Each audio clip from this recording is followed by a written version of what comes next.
Guys দেখিছেনে ইমান ৰাতিপুৱা পোষ্ট কিহৰ বাৰু? কিয়নো আমি যাব ওলাইছোঁ কাজিৰঙালৈ যাওঁতে এইদৰে আমি বহিলোঁ গাড়ীত, বহুত এনজয় কৰিলোঁ।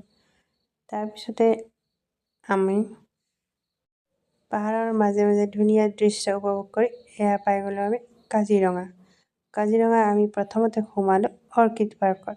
অৰ্কিডত নানা তৰহী ফুলেৰে আৱৰি আছে। তাত আমি ল'লোঁ থলুৱা খাদ্যৰ জুতি লৈ বহুতেই ভাল লাগিল।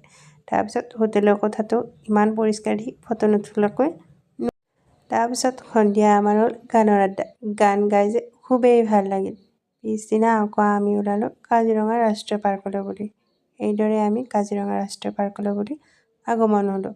তাৰপিছত আমি আটাইয়ে জীপত বহি ল'লোঁ। জীপত যে চেলফি ষ্টিকডাল লৈ, জানেনে আমাৰ যে চেলফি ষ্টিকডাল বেয়া আছিল। আমি টাইমাৰ ইউজ কৰি এইদৰে চেলফি ষ্টিকত ফটো ভিডিঅ' লৈ এনজয় কৰিলোঁ। আৰু যে আমাৰ হাতী চাফাৰ কৰিবৰ কাৰণে বহুত মন গৈছিল, কিন্তু আমি হাতী পোৱা নাছিলোঁ।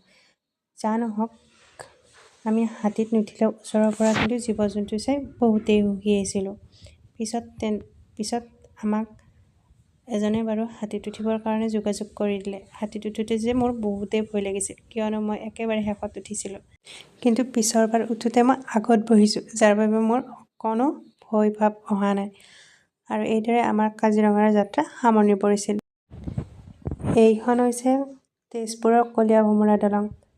আমি কাজিৰঙা চায়ে তেজপুৰলৈ বুলি উভতিছিলোঁ। আজিলৈ বাই বাই।